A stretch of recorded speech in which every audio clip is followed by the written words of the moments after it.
parte. Por ejemplo, una litiasis oral se puede manifestar como una infección urinaria. Sí. Una malformación renal, una infección urinaria. Sí. Entonces es muy importante.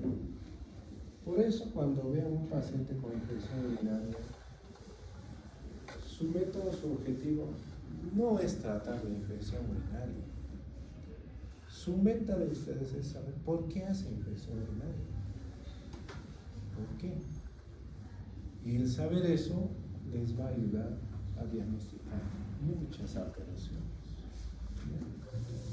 Anatómicamente, tanto hombres y mujeres somos diferentes. Y aquí se ve. Hombres y mujeres tenemos ambos riñones, tenemos los uretras, la vejiga, y aquí está la primera diferencia anatómica. En la mujer la uretra es más corta y en el varón la uretra es más larga. Otra diferencia anatómica son los orificios de salida. En el caso de la mujer son mucho más estrechos y en el caso del hombre más amplios. Esas diferencias anatómicas predisponen al desarrollo de una infección urinaria. Entonces esta enfermedad se define como microorganismos, crecimiento de microorganismos en el urotelio. Y este crecimiento de microorganismos patógenos en el urotelio causa inflamación. Y esta inflamación es la responsable de los síntomas irritativos de la vía urinaria, como ser disuria, poliuria, nicturia. ¿Ya? Independientemente de la edad, miren, ¿a quién afecta más? Mujeres. ¿Ya? Entonces, el factor de riesgo de ser solamente mujer es un factor de riesgo. Infecciones previas, inicio de la actividad sexual, uso de preservativos, diafragmas o espermicidas.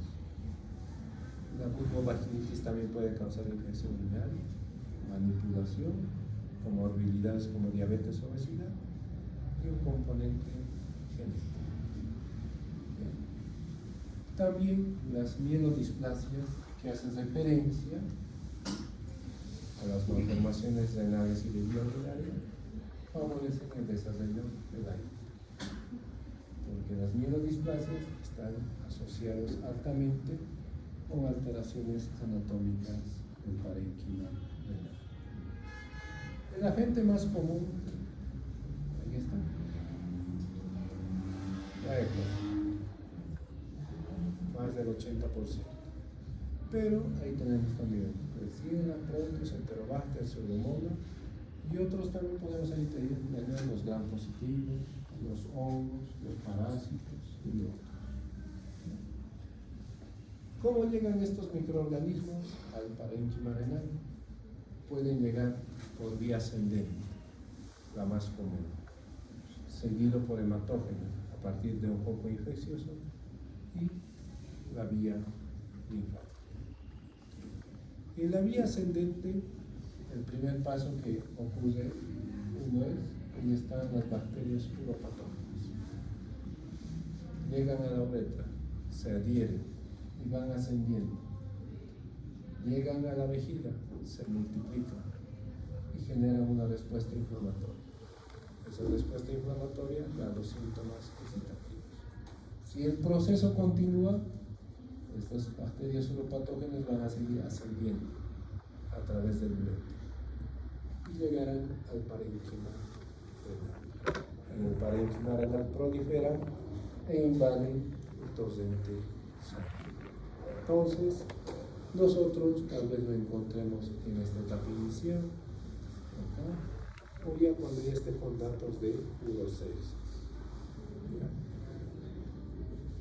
Las manifestaciones clínicas de esta enfermedad varían considerablemente, por lo que lo vamos a dividir en dos grandes grupos, en menores de 2 años y mayores de 2 años. Sabemos que los menores de 2 años no hablan, ¿no? Solo lloran. Entonces, en este grupo etario, ¿qué se ha visto? Que el principal síntoma de ellos es la fiebre. Cuando una persona tiene fiebre, ¿cómo está? Enojado, lo que se conoce como irritabilidad. Cuando uno tiene fiebre y está enojado, deja de comer, ¿verdad? Que se llama rechazo a la vía oral. Y también puede tener alteraciones en el patrón evacuatorio, ya sea diarrea o estreñimiento. Y en pacientes mayores de 2 años, la sintomatología es la que ya conocen, ¿no? La disuria, la polatiuria, la mituria, el pujo, tenesmo intestinal, Giordano positivo, todo eso. Entonces, en mayores de 2 años, la sintomatología es la que conocemos, la de los adultos. La infección urinaria se puede clasificar también según la ubicación donde esté el proceso infeccioso. Cuando se habla de infección urinaria alta, hace referencia a la afección del uréter y parénquima renal. Pueden cursar con fiebre. Sí. En una infección urinaria baja, los segmentos afectados son la vejiga y uréter. ¿Ya? Otra clasificación también, la que se maneja, es dependiendo a la gravedad. En una infección urinaria grave y una infección urinaria simple. En la grave, principalmente hay fiebre, vómitos, intolerancia a la vía oral, deshidratación severa y cumplimiento ineficiente del tratamiento. Y en una infección urinaria simple puede haber febrícula, adecuada tolerancia a la vía oral, deshidratación y bajo cumplimiento, o diré buen cumplimiento terapéutico. También existe otra clasificación que lo clasificamos en ITU no complicada e ITU complicada. En la ITU complicada generalmente hace referencia a aquellos individuos que tienen la vía urinaria íntegra, o sea, no tienen ninguna anomalía estructural o funcional en la vía urinaria. Y aquí claramente podemos diferenciar si es alta o baja. Y los factores de riesgo son los que ya habíamos mencionado. En la ITU complicada son aquellos que tienen una alteración en la integridad de la vía urinaria, son aquellos individuos que están utilizando catéteres permanentes, como catéter de RJ, la sonda Foley, reciben tratamientos antimicrobianos de larga data o estén inmunodeprimidos. Esto es muy importante porque dependiendo de esto, también el tratamiento varía considerablemente. Este grupo es el que tiene mayor mortalidad.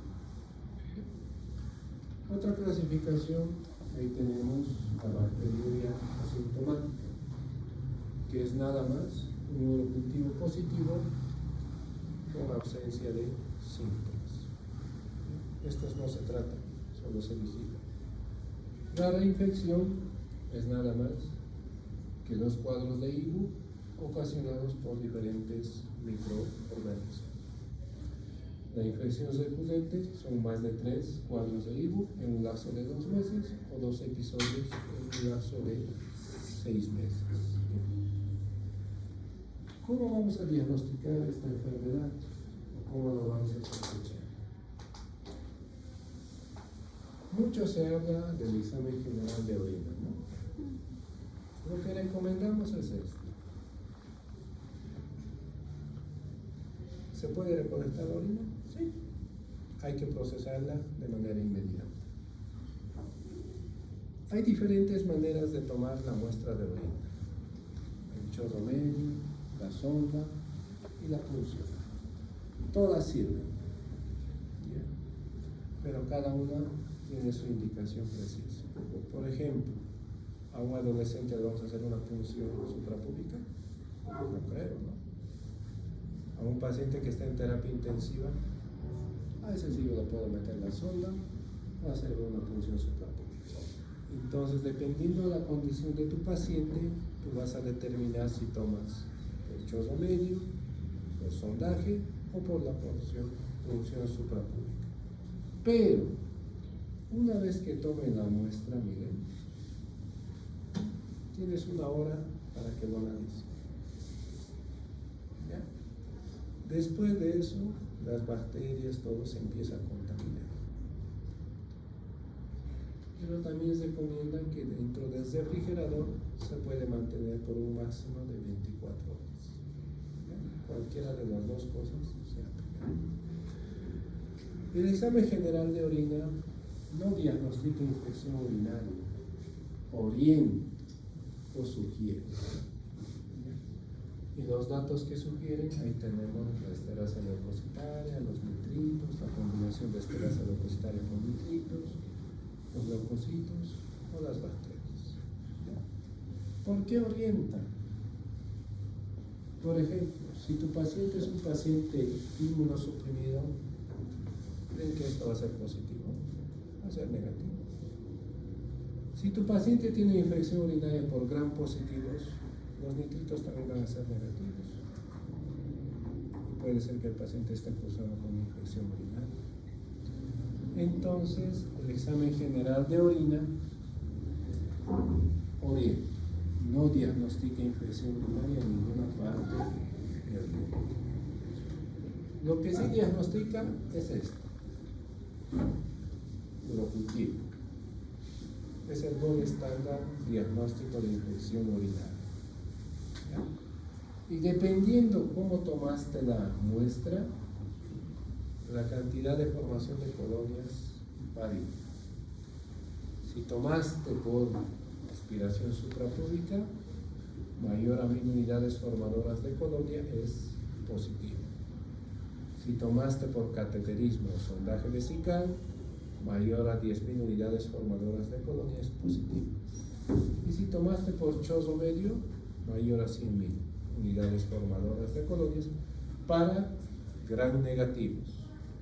Y para gram positivos, mayor o igual a 10.000 unidades formadoras de colonia.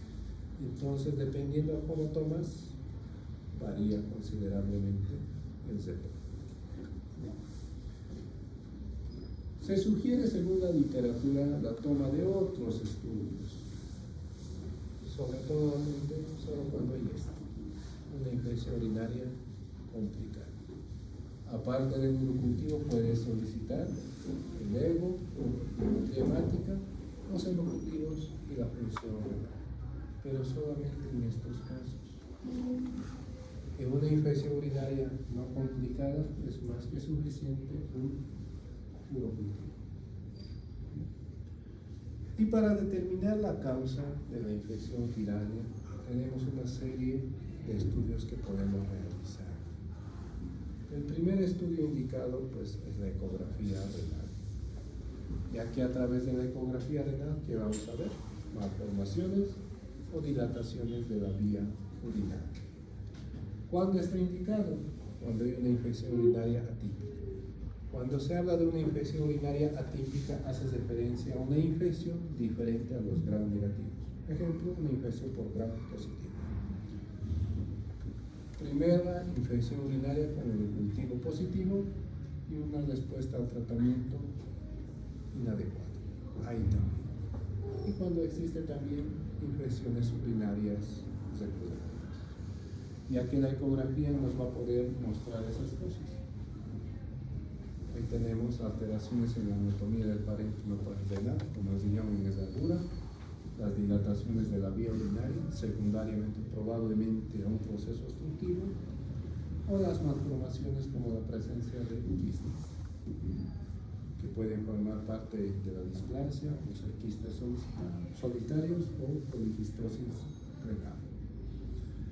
Otro estudio es el estudio de cistograma miccional. Este estudio es el gold estándar para diagnosticar reflujo vesicoureteral. ¿Qué es el reflujo? Retorno de la orina a través del uréter. El cistograma miccional tiene indicaciones precisas, que son, en la ecografía viste la dilatación de la vía urinaria, lo pides. Infección urinaria recurrente, atípica y la presencia de oligurias. más infección urinaria. Entonces, en todos esos casos lo podemos solicitar. Y las imágenes que nos pueden dar son de esta manera. Ahí tenemos un reflujo vesiculoreteral unilateral, es de flujo vesiculoreteral bilateral. Y miren, dependiendo del reflujo, el daño renal es más pronunciado. Otro estudio es el gamagrama renal con DMCA. Nos sirve para eso. Diferencia cistitis de pielonefritis. Pero el costo es muy elevado, así que no lo pedimos para eso. Está entre 1.500 bolivianos. Pero para lo que sí pedimos es para esto. Para ver cicatrices en el parénquima. Y la cicatriz en el parénquima renal no aparece de la noche a la mañana. 4 a 6 meses después del evento de la infección urinaria. Y así es como se ve. Aquí tenemos el parénquima renal, bilobular, y acá, miren. Estas muescas son áreas de cicatriz, o sea, segmentos del riñón que ya no funcionan. Mayor infecciones o mayores eventos de infecciones urinarias, va a haber mayor cicatriz. Y eso va a predisponer a muchos problemas. Hipertensión, proteinuria, enfermedad renal crónica. Entonces, una infección urinaria no es tan benigna, ¿no? Deja heridas, y esas heridas se van a manifestar a medida que vayan pasando los años. ¿Cuándo se va a ingresar a un paciente para la hospitalización? Si tu paciente está deshidratado, pálido, tiene memoria, disminución de respuesta a estímulos, o sea, afección al sistema nervioso central, se interna. Si tiene intolerancia a la vía oral, se interna. Necesidad de tratamiento endovenoso, se interna. Todo paciente menor a 30 días se interna, y todo paciente que no cumpla con el tratamiento. Sabemos que el urocultivo no sale de manera inmediata, tarda 3 días como mínimo, 72 horas. Entonces las guías recomiendan iniciar tratamiento empírico. Una vez tomado el urocultivo, tú puedes iniciar tratamiento empírico en base a amoxicilina más clavulanato, nitrofurantoína, trimetoprim más sulfamethoxazol. Puedes iniciar en una infección urinaria baja. Si hay necesidad de tratamiento endovenoso, ahí tenemos las cefalosporinas y los aminoglucósidos. Cefalosporinas en una infección puedes empezar con segunda generación o de tercera generación como la ceftriaxona, cefotaxima, amicacina, gentamicina. Entonces, dependiendo a la condición de tu paciente y a tu sospecha diagnóstica, tú puedes iniciar un manejo empírico. Pero el tratamiento final te lo va a dar el urocultivo, porque en el urocultivo te va a decir qué antimicrobiano es el ideal para ese paciente. ¿Qué tal si iniciaste amoxicilina y en el urocultivo sales resistente a amoxicilina y sensible a nitrofurantoína? ¿Qué vas a hacer? Pues cambiarlo y darle el esquema completo. ¿O qué tal si sale en el antimicrobiano, iniciaste trimetoprim y sale sensibilidad al trimetoprim? Pues continúas con el mismo. Entonces el urocultivo te va a definir qué antibiótico tienes que usar. ¿Ya? Algunos recomiendan la realización de un urocultivo de control para ver sobre todo la respuesta al tratamiento. ¿Ya? Y esa recomendación es generalmente 72 horas después de inicio del tratamiento. Pero si tu paciente ya no tiene fiebre, está comiendo bien, los índices infecciosos ya están negativos, en ese caso pues yo no lo voy a tomar, ¿no? Entonces no es una regla tomar el urocultivo de control a las 72 horas. Mucho se habla de la profilaxis. No es una recomendación que se tiene que utilizar de manera rutinaria. ¿Cuándo lo vamos a recomendar? Sobre todo cuando hay una alteración en la vía urinaria, o sea, una malformación anatómica de la vía urinaria que esté comprometiendo el drenaje normal de la orina. Una estenosis, un reflujo, un megaurete, ahí sí lo puede indicar. ¿Ya? Y algo muy importante, esto no se trata. No se trata. A veces tenemos unos cultivos positivos y estamos dando tratamiento y el paciente no tiene ni síntomas. En estos casos solamente vamos a vigilar. Nada más. Y como cualquier enfermedad, esto se puede complicar. Se puede complicar con una cistitis linfedematosa, la pielonefritis puede continuar con una urocepsis, el acceso renal puede llevar a falla renal, litiasis y la presencia de bacterias. Por ejemplo, en esa imagen es de una niña de 15 años con una infección urinaria recurrente, multitratada, y en la tomografía se ve la presencia de un acceso sanguíneo. Y para esto, ¿qué requiere? Pues ya un drenaje y el tratamiento antimicrobiano sistema. Pero la mejor medida para evitar esto es prevenir. Y la prevención tiene que ser en todos los grupos etarios, desde que nacemos hasta que nos vamos. Uno de los problemas que se observa con mucha frecuencia es esto. ¿Cuándo le voy a entrenar a mi hijo para que haga pipí en el vacío? Si hacen antes de eso o después de esto, tienen muchos problemas de disfunción vesical. Muchos. Y es mentira, ¿no? Cuando te dicen, ¿cuándo dejó de orinar? Al año ya dejaba de orinar. No, pues no existe eso. No existe maduración todavía del sistema nervioso central. Cuando inicien esto, o se recomienden esto, también se recomienden esto. El orinar adecuado. No es lo mismo orinar de puntita que de sentado, ¿no? Porque eso genera compresión de los músculos intraabdominales y eso favorece el desarrollo de vaciamiento incompleto de la orina y eso causa disfunción vesical. Y recuperar una disfunción vesical no es de la noche a la mañana, meses y años de tratamiento y seguimiento. ¿Ya? Pero con esas recomendaciones se puede evitar eso. La otra recomendación es eso. Ya vimos que la leche materna sirve para todo, ¿no? Sirve para presión, sirve para eso. Y también sirve para prevenir esto. Muchos recomiendan esto, ¿no? La circuncisión. Pero solamente se indica cuando hay rito recurrente o reflujo, pero secundario a la fimosis.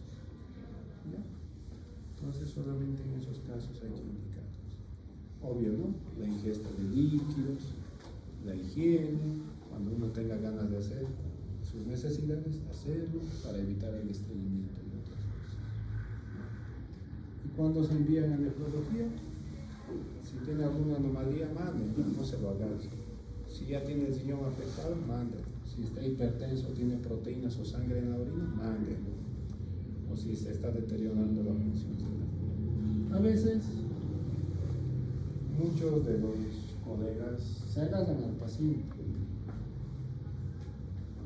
lo dan, sigue tratamiento y esta enfermedad sigue progresando. Y ya cuando lo envían, pues ya no podemos hacer nada. Entonces, lo más importante de la infección urinaria va a ser pues, determinar qué lo causa y la prevención. ¿Okay? Preguntas o dudas hasta ahí. Otro tema.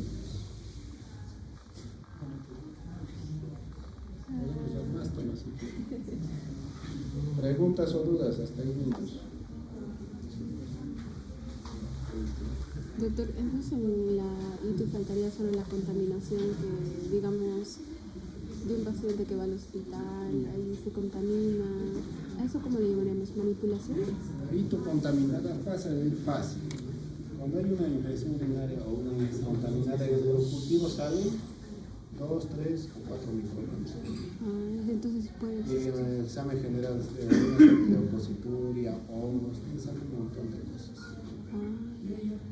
No puede ser una persona inmunocompetente que tenga 3 agentes. No puede. Pero así se sospecha. Doctor, cuando yo solicito un urocultivo, ya lo hace así en general el urocultivo, ¿no? Para pedir urocultivo solamente pides urocultivo. Si quieres examen general de orina más, solicitas. Se solicita. No te lo hacen.